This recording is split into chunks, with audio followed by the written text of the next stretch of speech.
Hi, what it is, Daniacs. I am a classless heathen. I am the Dark Light. Thanks for rolling with me. I am into a lot of different things, theology being one of them. And I recently stumbled on the Cosmic Skeptic here, Alex. And he's got an American buddy that's the genetically modified skeptic. And they're both very, very intellectual, very polite, very courteous when they're interacting with people, and that part of it is admirable. They have good arguments, and they put a lot of thought into stuff, which is what a lot of people don't do. And that's why I have been getting into their stuff here lately. So this is a subject I'm interested in: um, objective or subjective morality. Let's check it out. So Connor, co-founder and former president of SOCSOC, and today we have the good fortune to be joined by Professor Roger Crisp, who is here to address us on the topic of objective morality. And we thought we'd sit down for a moment and talk a little bit about morality for people who couldn't make the event in person. The motion tonight is whether there is such a thing as objective morality. What does it mean for ethics to be objective, and why is that important? Well, I think it's one of those words that one has to define without implying that some... Every word is. And why is that? Because every word is a representation of meaning, okay? Every word in itself isn't meaning. It is only given meaning when a sentient singularity observes it, all right? And so everything, it really helps if everything is defined when people are talking about stuff, and you will find out quickly that everyone has different definitions of and that indicates that we are creators. We all create our own realities, and symbols are tools that we use to interact our realities with other sentient singularities, which are co-creators within the Godhood. He uses the word in a different way, he's using it wrongly. And I think tonight, what I mean by morality as being objective is that the claims within it about how we should act are truth-apt. They could be true or false. And that they're made true if they are true, or false if they're false, by the facts. And you might then say, well, okay, what are facts? And of course we could go on all night about facts if you wanted, but I hope that would be enough to give you a rough idea. Yeah. Actually, no, that really muddied the fucking waters for me personally. Are we talking about objective morality? Because what he said, objective something else, which wasn't morality. To me,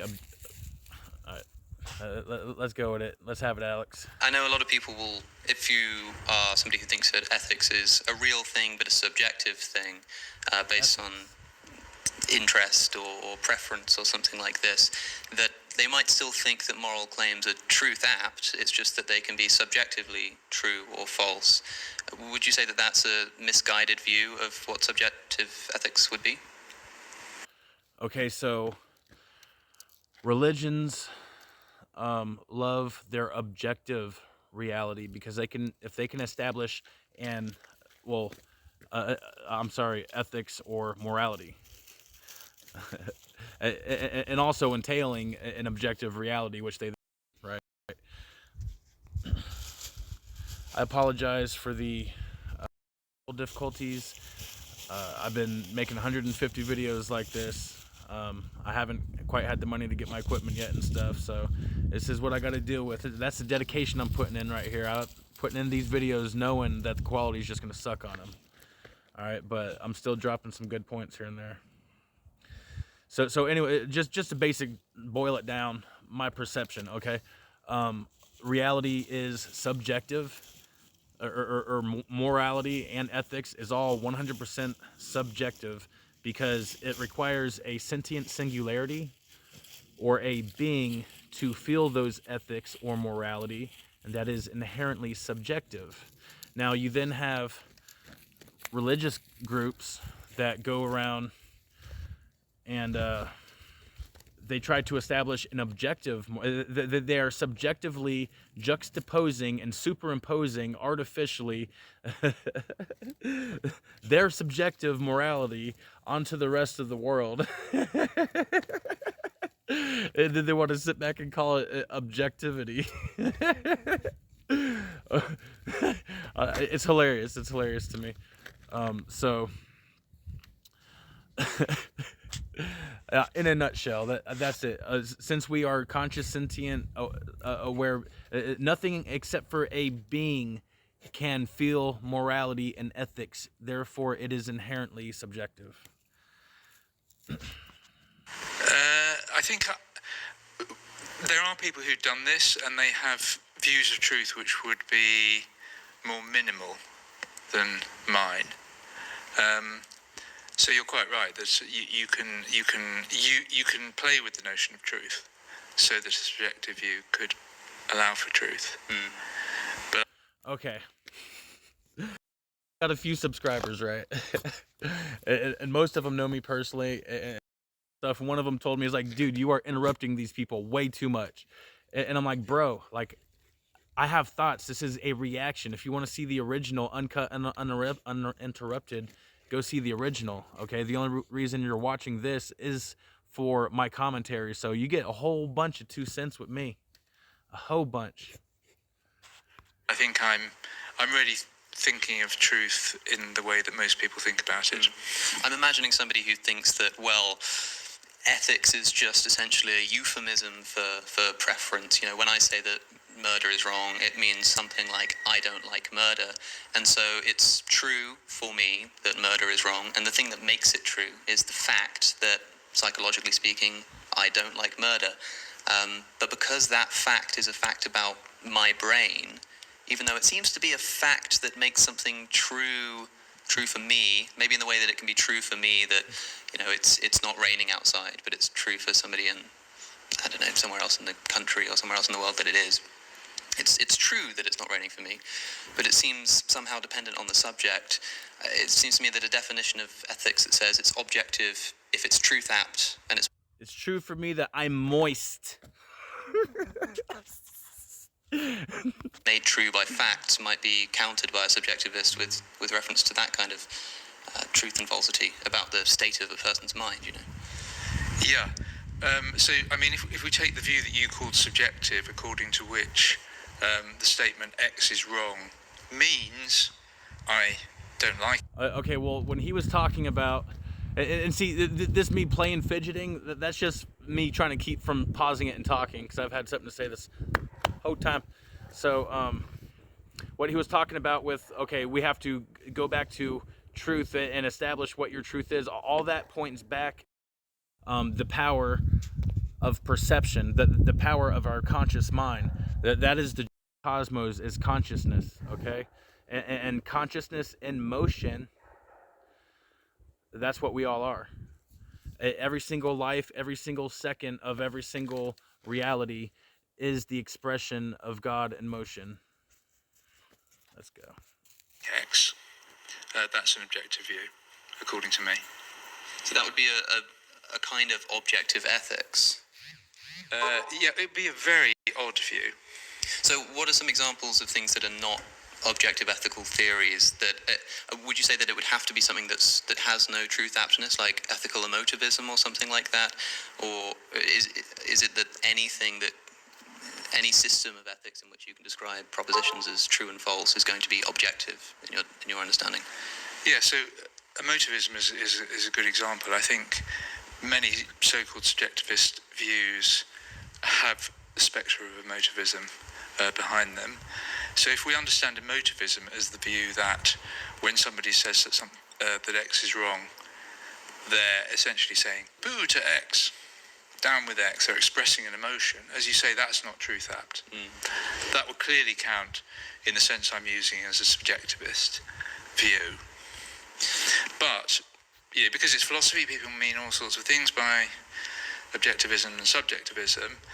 And I think the other kinds of views that you were talking about, according to which, for example, morality rests on our preferences in some way or our desires, and is in that sense contingent, Those people who could come up with a minimalist account of truth, allowing them to talk about moral judgments as true or false, without, as it were, translating them into propositions. I'm not even understanding anything this guy's saying, really. I don't accent. I can understand Alex just fine, but this guy, I don't know. I mean, Not to do with morality. There's certainly a sense in which some forms of utilitarianism, which is one of the first objective ethical theories that people will come across, it can be said to be dependent upon brain states. If you've got a form of utilitarianism that says that we should be maximizing pleasure, and the reason for that is because people desire pleasure, then the fact that makes this ethical truth is something about somebody's preference, which is essentially their preference for pleasure. Might be a sort of tautological preference, but maybe the subjectivist who thinks that something being based on a brain state makes it subjective would have to call utilitarianism subjective for that reason. I'm not sure. But I wonder what you think of the claim that's often made, and I think there's often an implicit assumption that it will be discussed when people talk about there being or there not being objective ethics, that objective ethics is only possible with some kind of moral authority that looks like some kind of God or creator or author of the moral truth. Notice he said it only looks possible. And see, I'm a theist. I believe in the one true creator, but I disagree with the followers of Abraham, the other followers of Abraham. I disagree with them because they feel that they have to establish an objective morality that way they can guilt and sin free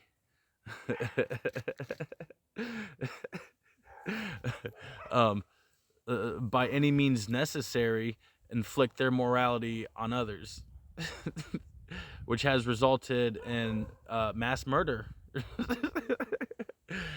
many times. What do you make of that claim, and why do you think it's such a popular one? Well, I mean, that claim, I think, was first discussed in philosophy, as far as we're concerned, by Plato in his dialogue with Euthyphro, which is thought to be one of his earlier dialogues. And that dialogue is about the nature of piety. And they get to a point which is often called the Euthyphro dilemma, where Euthyphro, this interlocutor of Socrates, is asked to say whether he thinks that things are pious because the gods are like them, or do the gods like them because they're pious? So that's the sort of decision we're having to make here. Why do people feel the need for authority? Well, it could be because...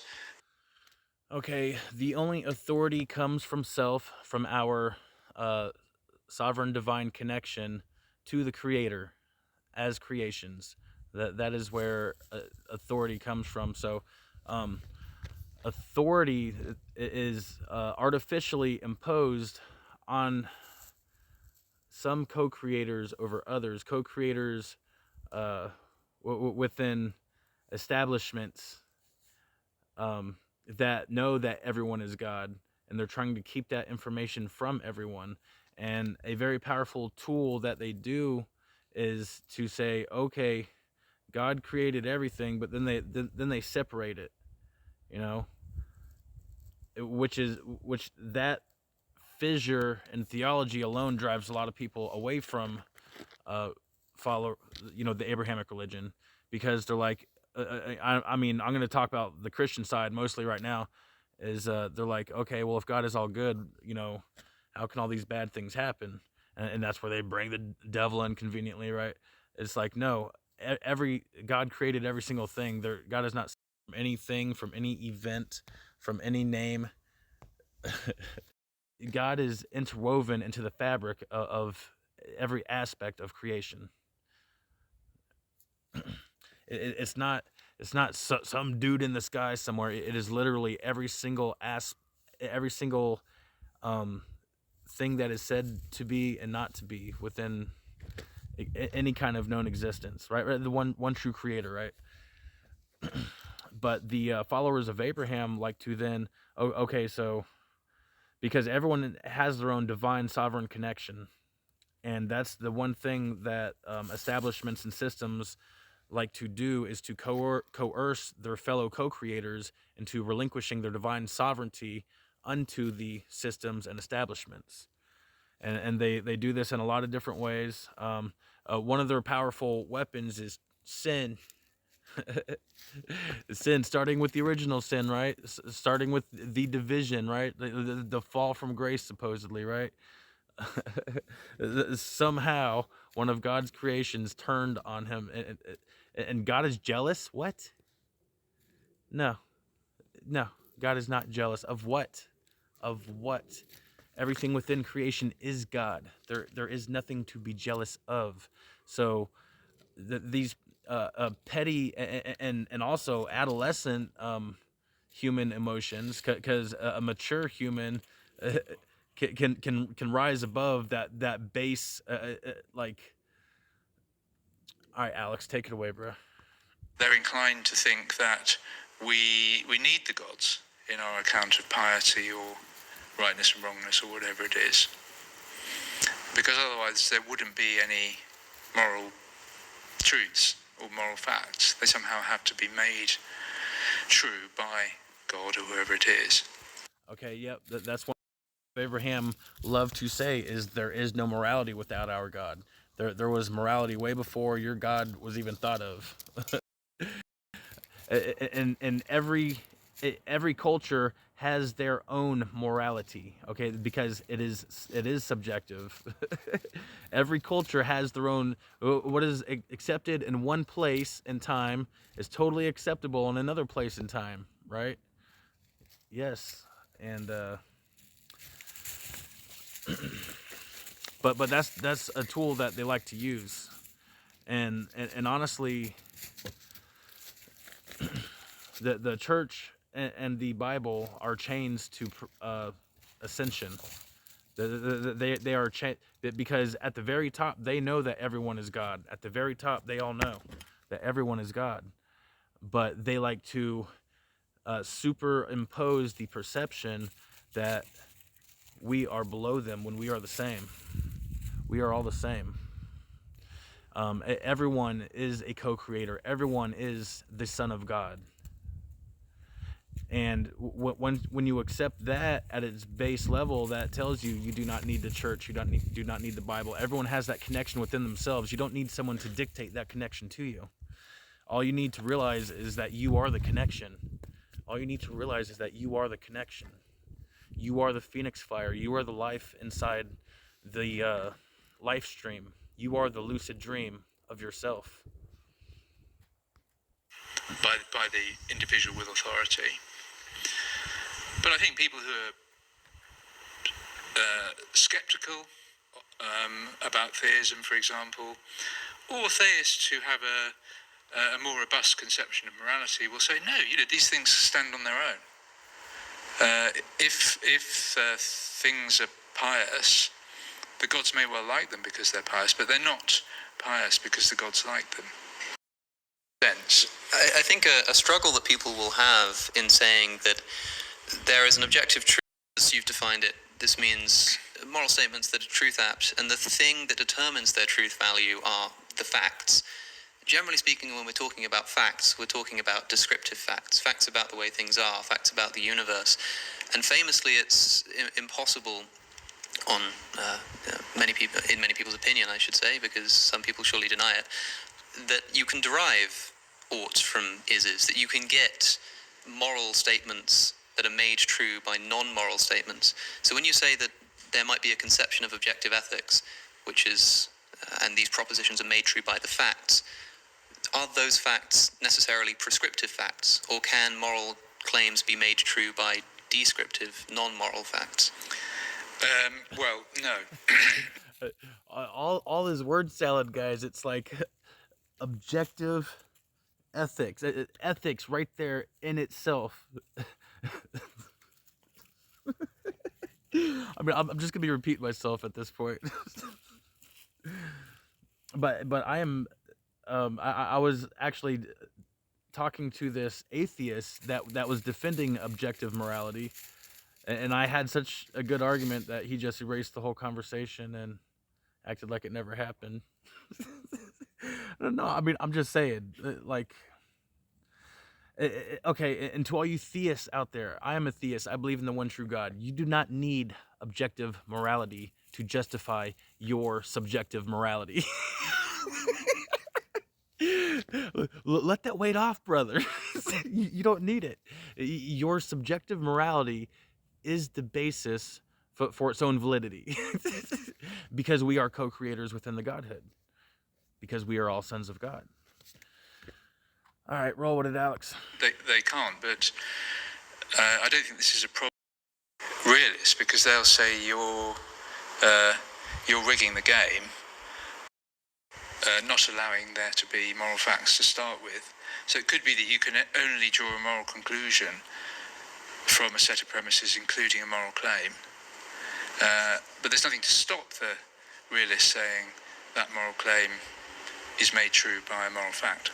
To be clear, realist here, for our listeners, is a moral realist, which is someone who believes that morality is objective. Yeah.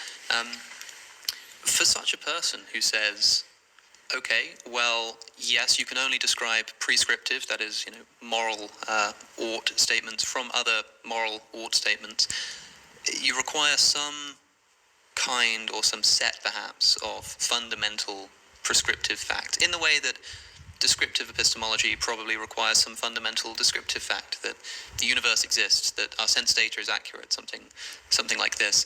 Do you think there is a fundamental moral prescription that we can boil objective ethics down to? Is it a set of prescriptions, or can we not know what these prescriptions would actually be?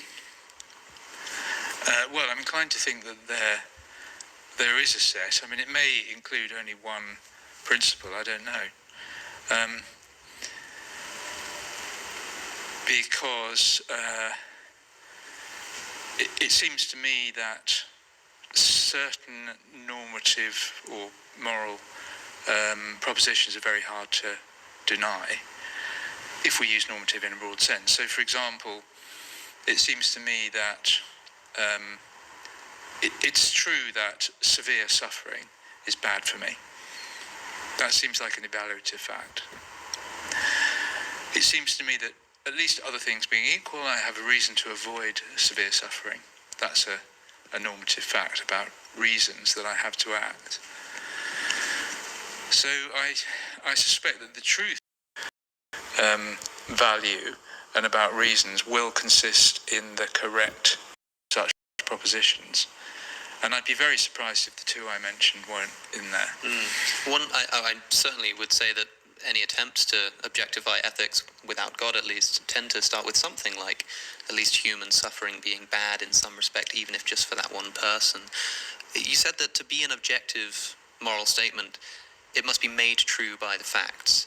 And so when we talk about the fundamental moral prescriptions at the basis of our ethical epistemology, you could ask, well, if we have this fundamental principle, human suffering is bad, or my suffering is bad for me, something more modest like that, for that to be objectively true, at least on the definition that you were working on earlier, that itself would have to be something that's made true by the facts.